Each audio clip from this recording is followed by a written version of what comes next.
Hello, everyone, and welcome back to the Drew Kennington Show.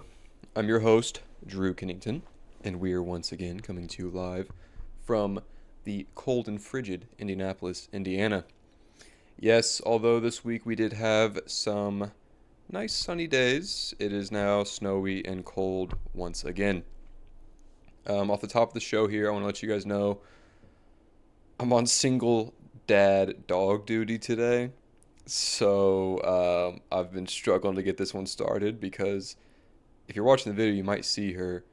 The dog's in the room today, and she has been nothing short of a menace to get this started. Typically, my fiance will be home, and she'll, kind of keep an eye on the dog downstairs while I come up here, do my thing, and just record the show. Well, Naomi's at work. And I know what you're thinking. Well, bro, just shut the door. Like, it's a dog. Yeah, but this dog has separation issues. So if I shut the door, she's just gonna bang on the door, and then that's not gonna be cool. So yeah, she's in the room. I had to hide her ball because I've, for the past 10 minutes, I've been trying to start this show, and she's just been repeatedly dropping her ball at my feet, which, is cute. It just means she wants to play. But when you're trying to record a podcast episode, it can be a little annoying. Just letting y'all know, we will have her here as a special honorary guest, I guess. So if you see the mic, or not the mic, the camera get bumped at any point, probably her running into it. You hear a bark, you know who it is. All right, so let's get into today's show. Off top, I want to plug the socials once again. The Drew Kennington Show, TikTok, Instagram. Again, we're hot and heavy. We're pumping out clips. YouTube as well. You might be watching us on YouTube. Go follow, go subscribe, go do all that fun stuff. We're trying to grow the brand, The road to 1 billion starts now. Number 2, email. Do not forget, we do have an email, and you can email in your takes. You can email in whatever it is you want to email in. Let me know. thedrewkenningtonshow@gmail.com. Later in this episode, we do have our very first email. So that is extremely exciting, and I can't wait to get into that. On the topic of our social media pages, I don't know if you guys saw this, but I got some hate. I got some hate this week on the socials. So I like to clip the show, post it on the socials. The intention there is to get people to see them and maybe think like, oh, this guy's funny, or oh, this guy has cool perspectives, and then come and just watch the show. Build the brand, build the audience.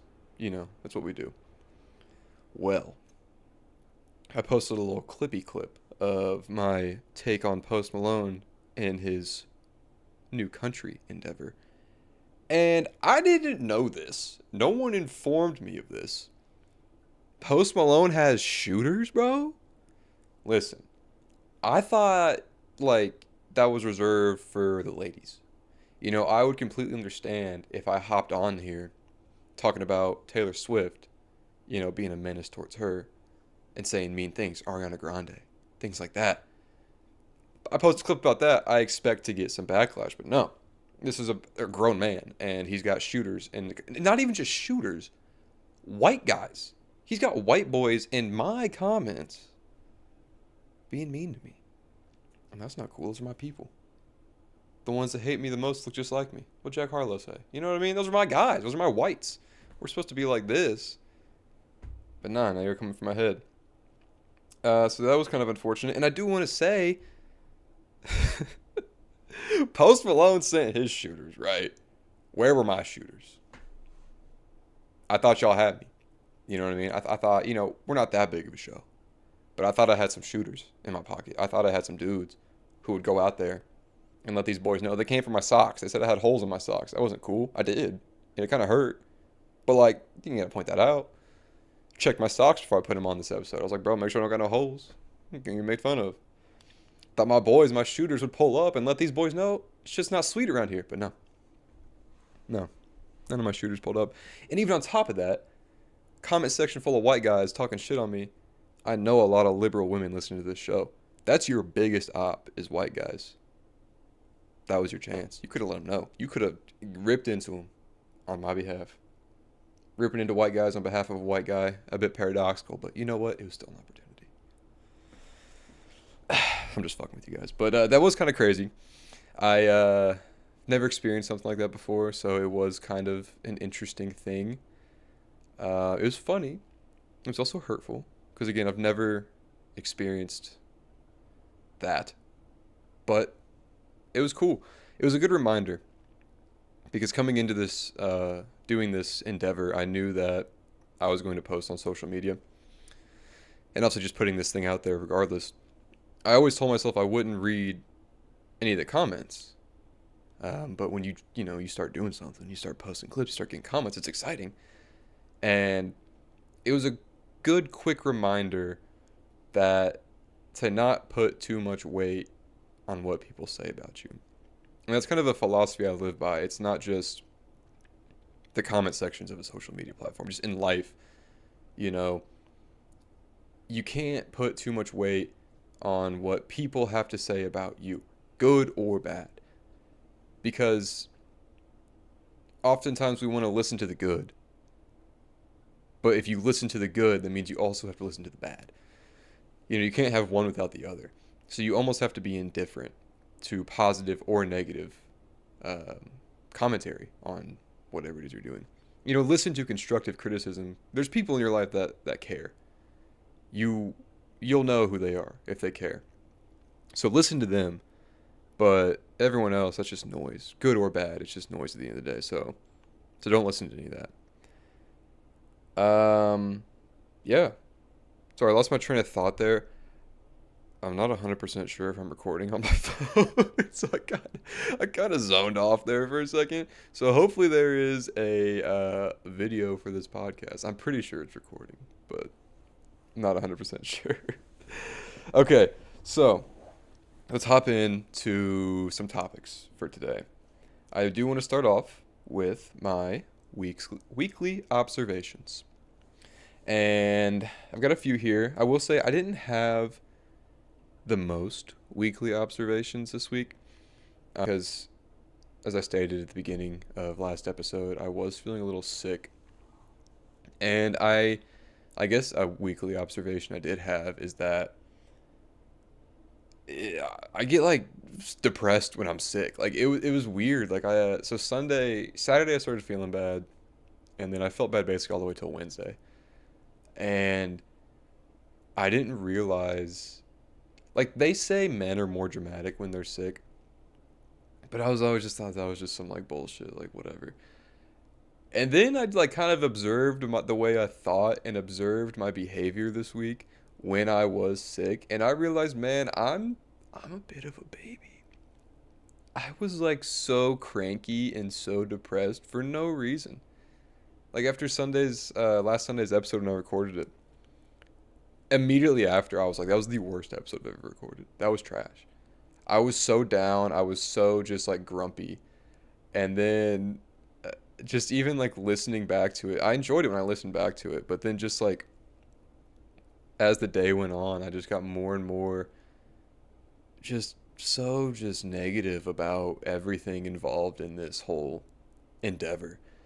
And I was like, man, what is happening to me? And then I started feeling better, and everything was chill again. And I'm like, oh, okay, I'm just a baby.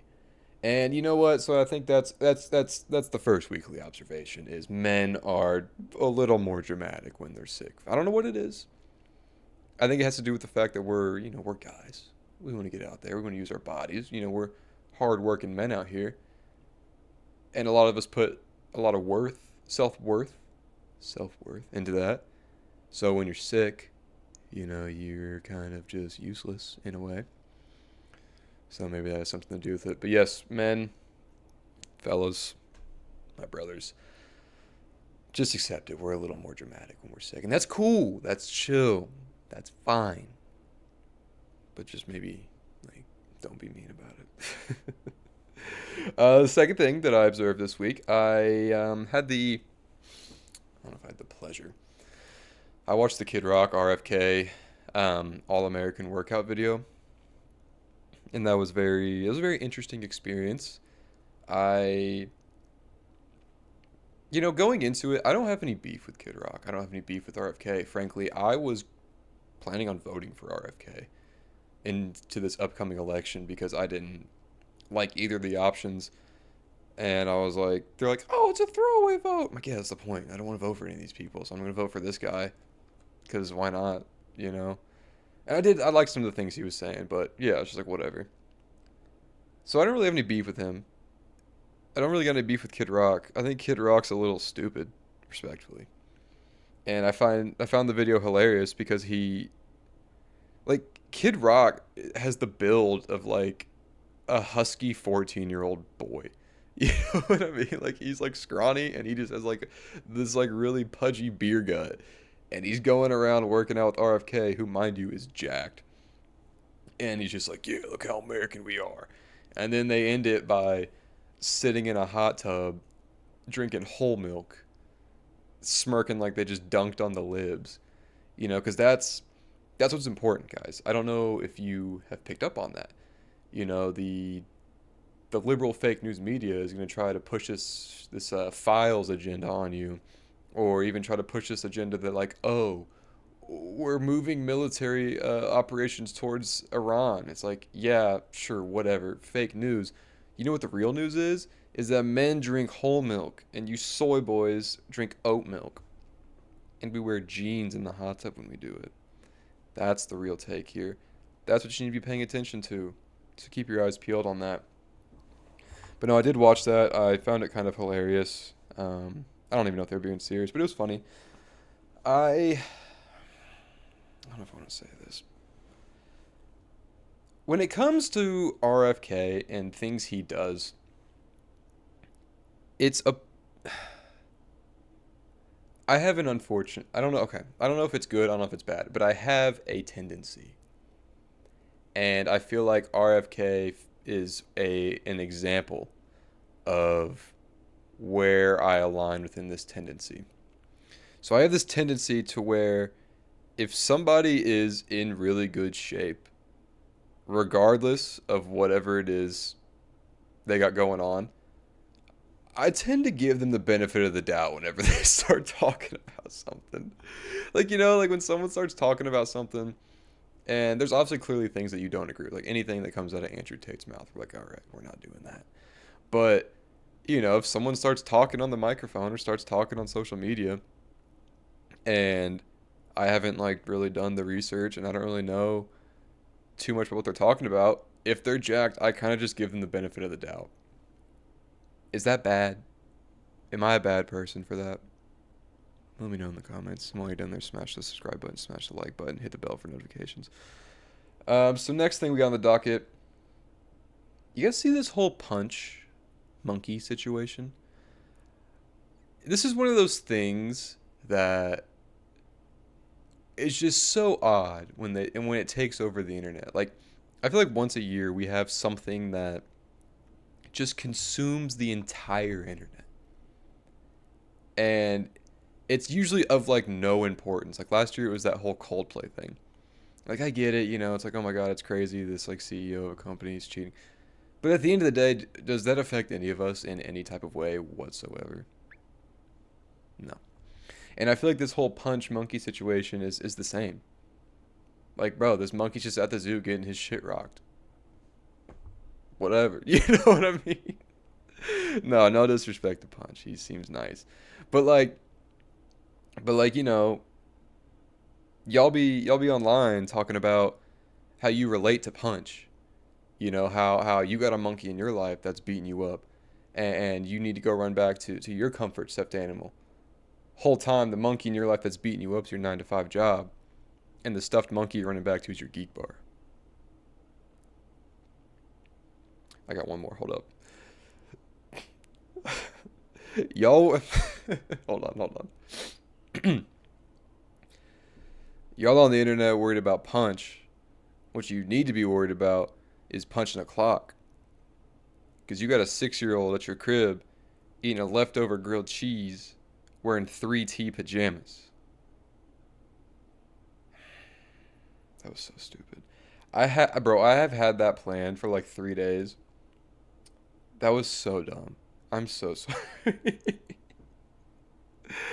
Oh man. All right, let's move on. Let's move on. Punch, I hope you're doing okay. I actually did. I was on Instagram earlier and I did see that you got your shit rocked again. So maybe fight back. I don't know.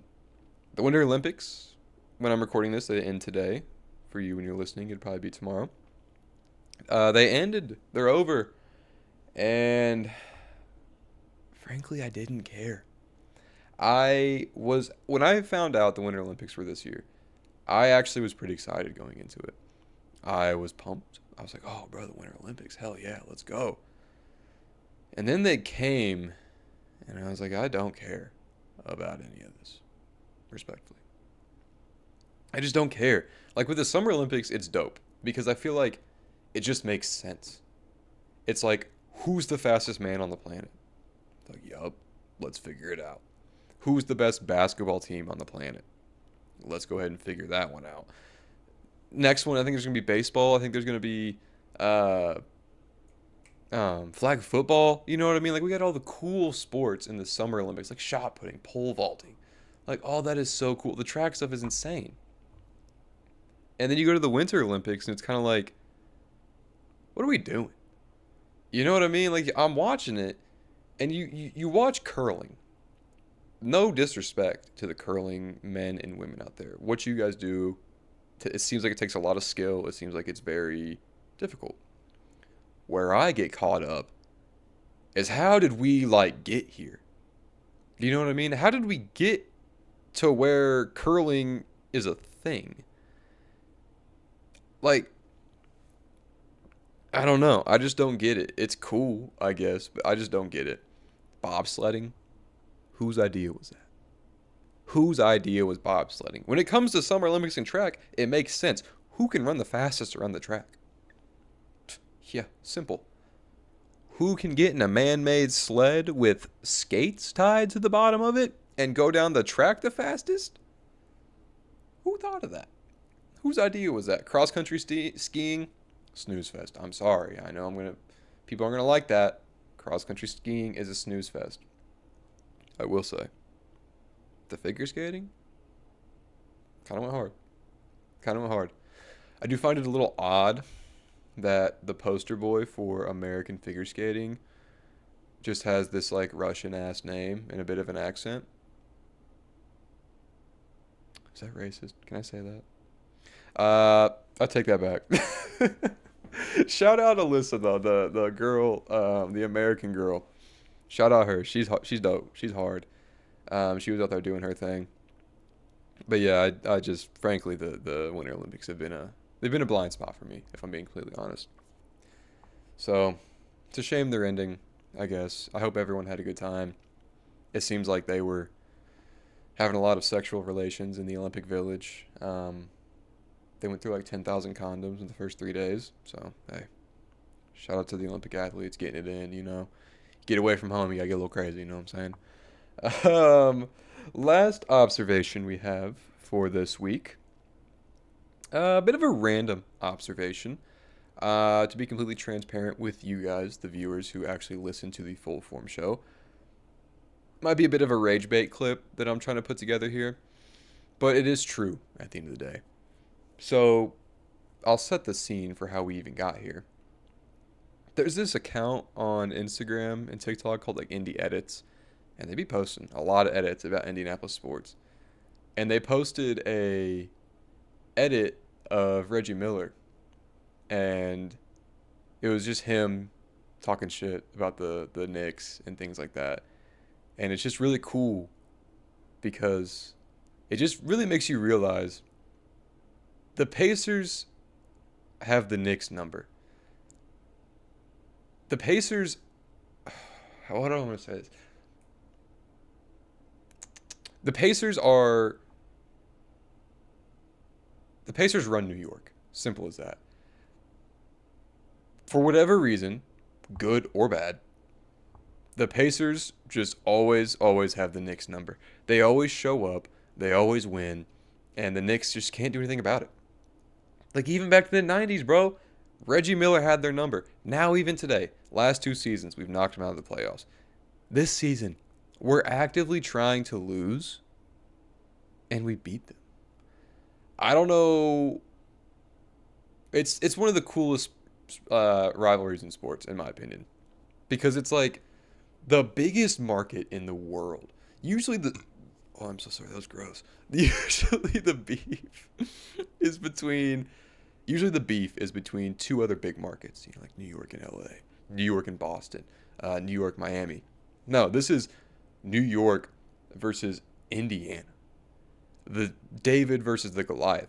And David just keeps whipping Goliath's ass over and over again. So I picked up on that. I mean, I knew that. I'm a Pacers fan, but I was reminded of that this week, and I just thought that was sick. Shout out the Pacers. Can't wait until we're good next year, because it is a little difficult to watch. I don't watch Pacer games. That's the problem this year. I've watched like maybe 3 Pacer games. I think last year I watched every single one. I maybe missed like 4 or 5 games last year, like in totality. And I've watched maybe 3 this year. So it is tough not being able to watch my team, because not being able to watch my team has made me not watch the NBA as a whole.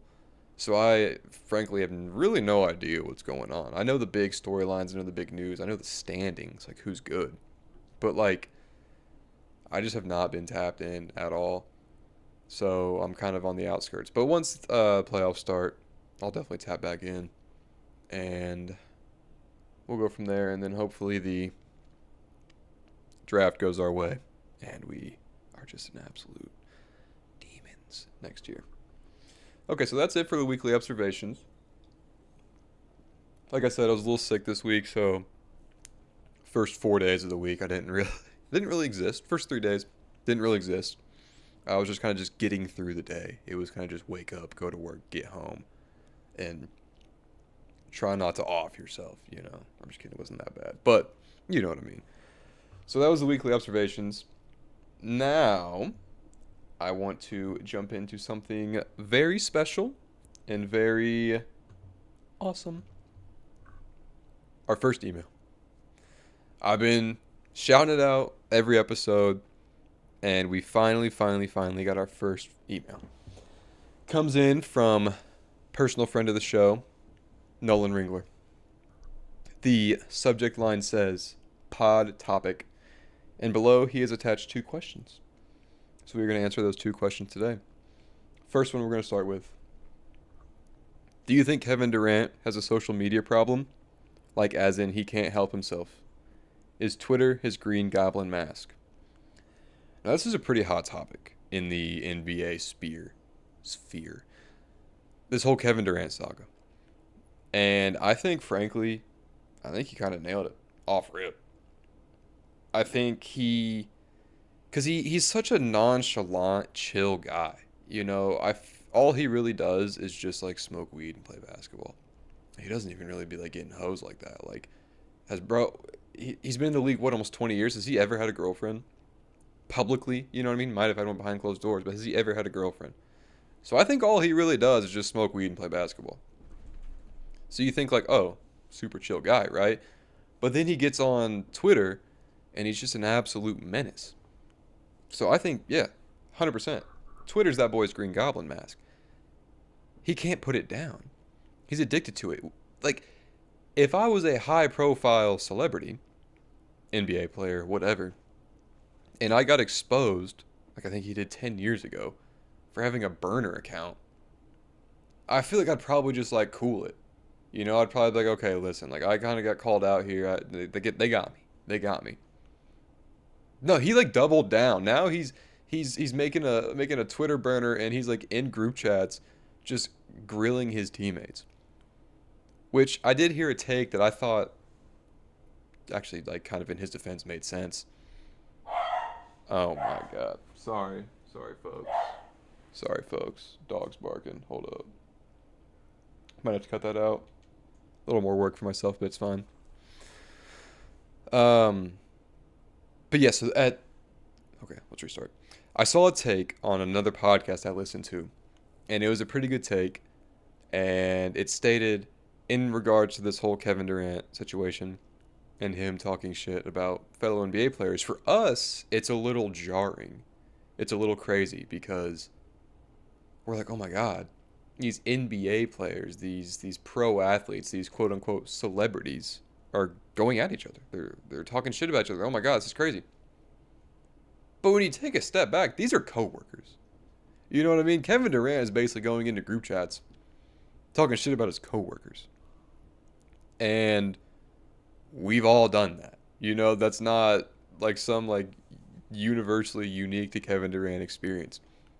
We've all talked shit about our coworkers in person and through text. So when you look at it from that lens, it's kind of like, okay, that kind of makes sense. But it's just heightened because it's on like a national media scale, so it just seems like it's so much more than it really is. But 100%, I think he's addicted to social media. I think he needs to log off. You know, I think he needs to just maybe go outside a little more. I don't know. I don't even know what he does, so maybe just, yeah, log off, Kevin Durant. Log off. The next question we have here, which is a bit of a juicy one, a bit of a scorcher here, coming in hot, no one. It says, "Do you believe America is the land of the free?" And so he sent this email in on Monday, and I've been thinking about it on and off for the past week about which direction I want to go with my answer. And to be honest with you, I never really figured out which way I wanted to go. So I think I'm just going to start talking and we're going to kind of see where we end up. The first thing I thought of when I read this email or read that question and really started thinking on it, I was like, well, it all depends on which perspective you look at it from. You know, because when the declaration of the Jesus, when the Declaration of Independence was signed, black people were still enslaved in America, right? So now, if you're a white guy who's a part of the founding fathers and you are trying to break free from the tyrannical rule of the British government, in your mind, yes, this is the land of the free. But for the black dudes and women who were enslaved and on plantations, hard for them to consider this place the land of the free, considering they're not free. But then you think, well, but they were freed at some point. So then it's like, okay, so we can make the argument, yeah, this is the land of the free. And I do believe that. I do believe that we are not perfect as a country. I do not think by any means we're perfect. I do think we are more free than most. Do we have ultimate freedom? No. I just think with the existence of a centralized government, there's no true ultimate freedom, especially if you live within society that is then governed by a centralized government.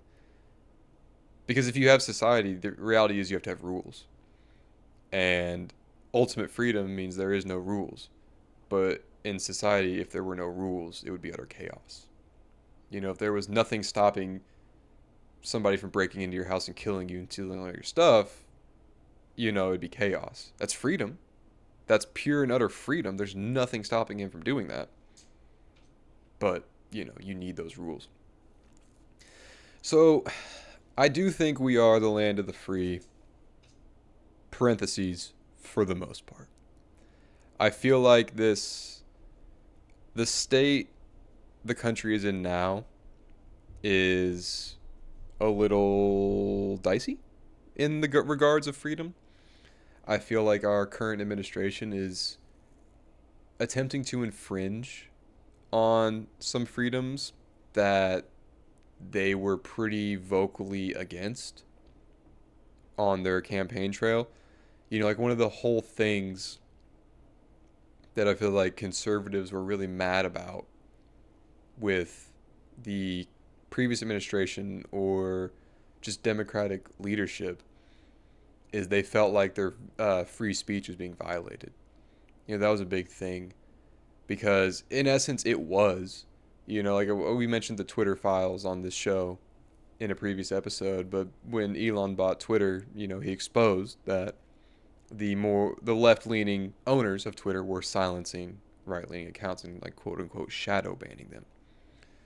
So there was, in essence, proof that what they were mad about was factual. Their freedom of speech was being infringed upon. So then you elect a guy who is now, like, breaking down even more freedom. You know what I mean? Like, when you look at this current administration from an outside perspective, it's kind of like they're coming for some of our freedoms. They're attacking anybody with brown skin because they're like, you might not be an American, and it's like, that's kind of crazy. There was a report that came out that ICE is wanting to, I don't know who they contacted, but they're basically wanting to audit social media platforms and figure out anyone who's talking negatively about ICE. That's not freedom. That's an infringement on freedom of speech, I would say. So there's things that this current administration is doing that is leading us down a path that it could be we're not any better than any of these other countries. We are just as silenced and just as controlled as everyone else. But I will say, at the way we currently sit, I do think we are better off than most. Again, I do not think we're perfect, but I think we're better off than most. Like, I would rather live here than most other places, if I'm being completely honest. Although I'm not, like I said, I don't agree with the current administration, but I would much rather be here than, in any other of these, like, war-torn countries. And people still come here for a better life because it can be had here. Because there is more freedoms. There is more opportunity. We're in a bit of a bullshit period, but I think we are built for freedom and opportunity. We just need to get the proper people in place to govern it properly. So I think that's the take. Final answer for you. America is the land of the free, parentheses, most of the time. That's the final take. So thank you, Nolan, for emailing into the show. You have now been officially immortalized into the Drew Kennington Show history books. No one can ever take the first email crown away from you. If I were you personally, I would put that on my resume underneath my accomplishments section. First email read on the Drew Kennington Show. I think you got that one, Twin. So yeah. So shout out Nolan. Remember, email in if you got anything. If you email in a take, give me your take, and we can kind of dissect it and break it down and talk about it. Anything you want. Like I said, if it's good, we'll talk about it. All right, on to our next topic. I want to talk a little TV. Can we do that? Is that cool? Is that chill if we transition into some TV talk? And I want to start talking about this because we started a new show. Was it 2 days ago? Friday night? Thursday. I don't know when we started it, but my fiance and I did start watching One Tree Hill, and I'm hooked. I'll say it. I'll say it with my chest. I'm hooked. It's gas. It's like, I'm aware that it's not that great of a show.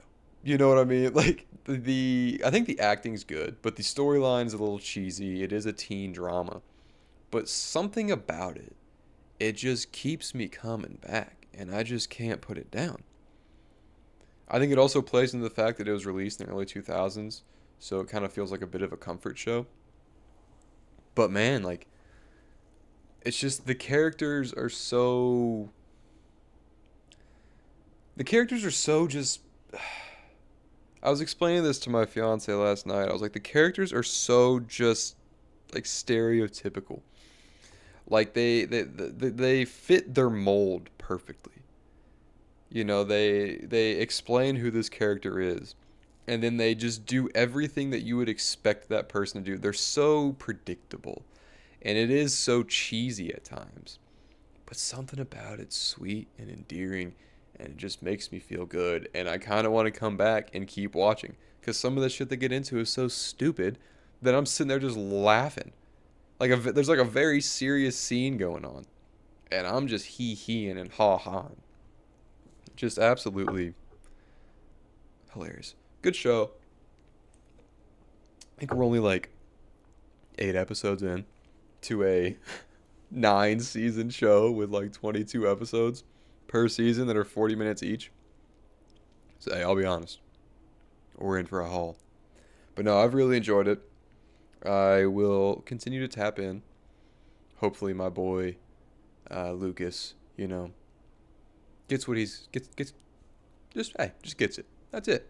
Show my boy Lucas to get it. I can see the path they're going for certain character developments, and it'll be interesting to see play out. So please, no spoilers. No one go in my comment section telling me about when and what happened. All right, let me figure it out on my own. And then on the topic of television, the season finale of Traitors comes out this week. I don't know if any of y'all have been tapped into it. It's been a pretty wild season, I will say. First off, just Michael Rappaport in general he was insane this year. I knew of him coming into it. I knew what he was about. He was he was grade A television. I'll say it. I think he was hated amongst like Traitors fans, but he was grade A television. And then like the way they did Ron Funches, he's a comedian. He was on the show. The way they did him was so dirty, and now he's been on this like little tour on social media afterwards, talking about how they did him dirty, and now he's got an autism diagnosis, and it's just like, man. So I did my boy Ron dirty. Michael Rappaport's grade A television.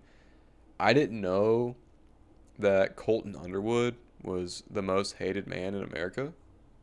I didn't know about that. So shout out all the ladies on TikTok for enlightening me on that. He was annoying in the show.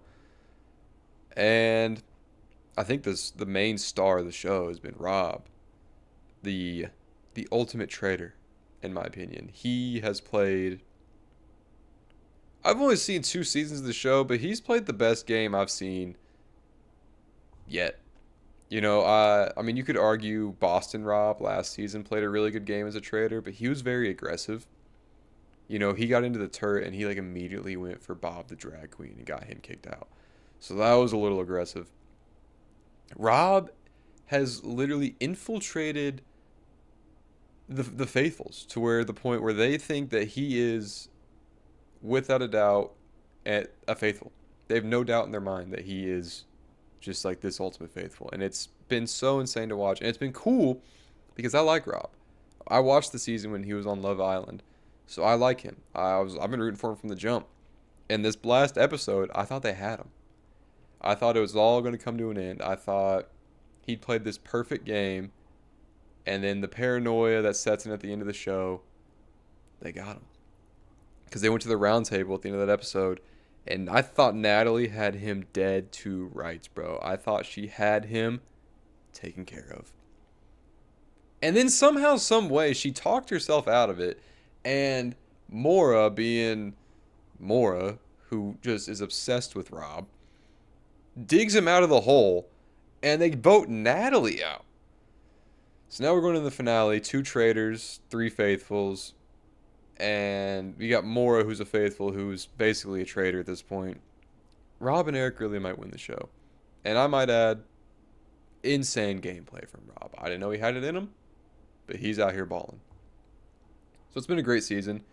A lot of mixed reviews I've seen online about it, because some people, granted, they are fair, they are valid. Some people are getting mad that people are basically voting out faithfuls just because. You know what I mean? Like, there's no like real basis on it. It's just kind of like, yeah, you seem like you're, I don't know, annoying. Voted out. So I get that, but as someone rooting for the traitors this season, it's been nice to see the faithfuls kind of just crumble. So that's been cool. Okay, I think today we're going to end the show on a introspective note. I say that like we haven't done that basically every episode. Quick sidebar. I was at Kroger this week and I saw these cherry float Coke Zero Sugars. Not an ad. Not an ad. Absolutely gas. They are so good. I love these little things. Speaking of ads, I had somebody ask me in person, in person. I was talking to someone this week and they came up to me and they said, they were like, "Hey, are you going to remember us when you're famous?" You know, joking around about the podcast blowing up or whatever. And I looked her dead in the eye and I told her, I said, "No." I was like, I'm switching up on every single one of my day ones the second this thing blows up. So this is just a fair warning to all my day one homies out there. Days are numbered. You know what I mean? And you'll know. You'll know too. Because the second I get on here and I do an ad read, it's wraps.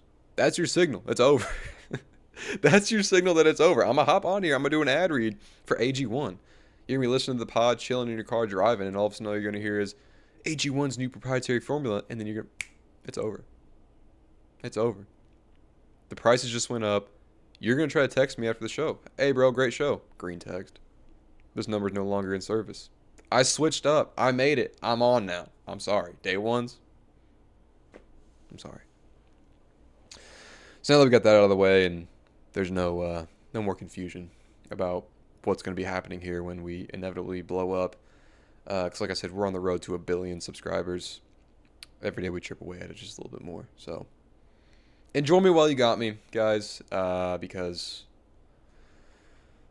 they're going to be calling here soon. So nah, but what I want to end the show on today, on a serious note, I've thought a lot about the idea of getting humbled and why it sucks, but it's also important and oftentimes necessary. And what kind of made me start thinking about it is when I decided to start this show, I had this belief. I didn't just have it. I have this belief often in my life that I can really do anything.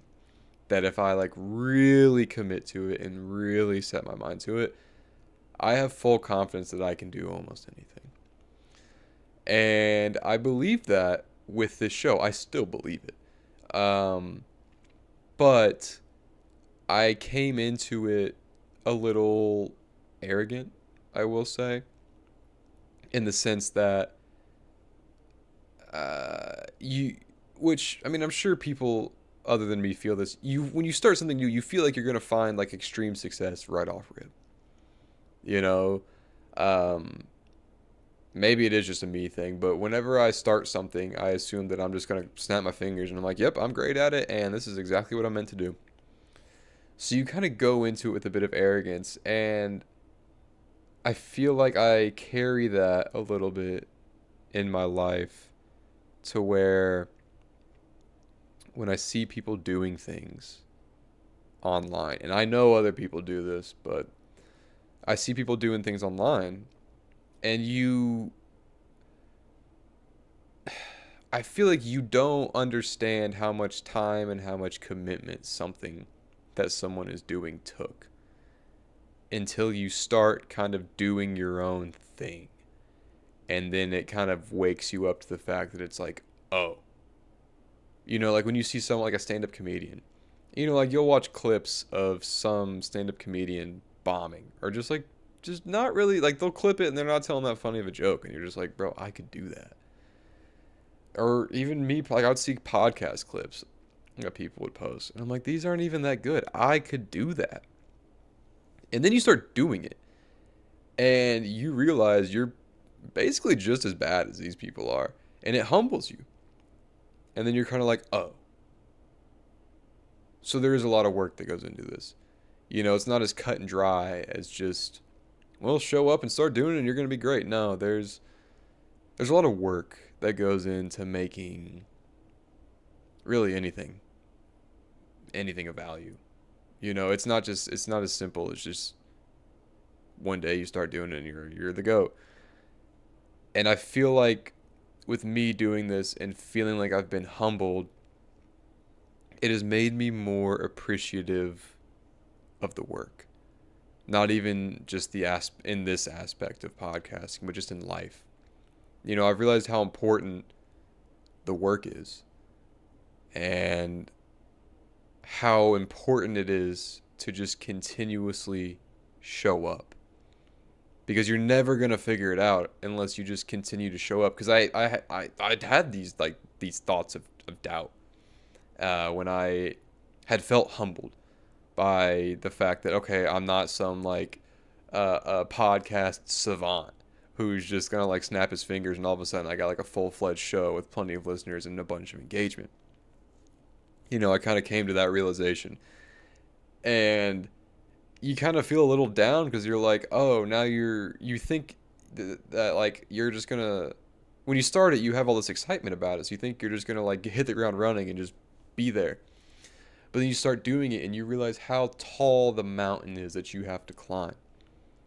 The certain internal battles you have to overcome.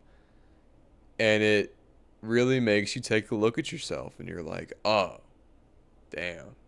I got a lot of work I got to do. Both with the recording side of things, the content side of things, and just the personal side of things. To really get this thing rolling, I'm not built for this yet. And I kind of had that realization that there's going to be a lot of growth that needs to take place for this to really start to, go. And it was a little daunting. And I basically was like, do I just give up? Because I feel like sometimes you can be so scared of the work that you think, well, it'd be a lot easier just to give up. It would be a lot less stressful to just stop doing it. I started this because it was supposed to be a fun little outlet, and oh, well, now I'm not seeing the results I want to see. So now it's having a negative impact on my mental. And you kind of have those thoughts where it's like, so why do it? And the answer is very simple. It's you just got to fall in love with the work. You can't be result oriented. You have to fall in love with the work. Understand that you're going to have to improve. Understand that there's room to be better. That's chill. That's cool. That's awesome. Personal growth is awesome. But you have to struggle to find personal growth. If everything was easy, no one would grow. We would all just be fucking annoying, So putting yourself in positions of struggle, it'll humble you, which then will cause your mind to doubt yourself. But in that doubt is where you find the grit, the drive, and the determination to better yourself. And I think that's cool. There's this quote that it was on an Instagram reel. I love quotes. I love a good quote. But I listened to this guy talking about something, and I don't even remember what the video was, but what he said stuck with me. He said, "Our duty is the work. The results are God's business." And that's something I repeat in my head anytime I feel doubt. Anytime I feel like, man, what is the point in even doing this? Your duty's the work. Show up, do the work. Who cares what comes of it? That's not your domain. Your domain is not in the world of results. Your domain is showing up, putting in the work, putting in the time, and being the best you can be. Also, I don't feel like doing that. I think we'll end the show there. I thank you guys once again so much for listening. Shout out all my people who have listened to every single episode. I appreciate that greatly. You guys are the absolute goats. If you have listened to every episode, drop a comment. Let me know. like I said, I'm trying to boost the engagement here. I'm trying to, you know what I mean, get some more people involved. You know, hitting some emails, hitting the socials, hitting the comment section. You know, we're trying to boost engagement. So if you like the show, engage with it in some way, like it, tell a friend, tell your grandma, she might love this shit. And yeah, I it's about all I got this week. So I want to thank you guys so much for listening once again. Hope you have an amazing, amazing week. And I will catch you guys next time. Goodbye.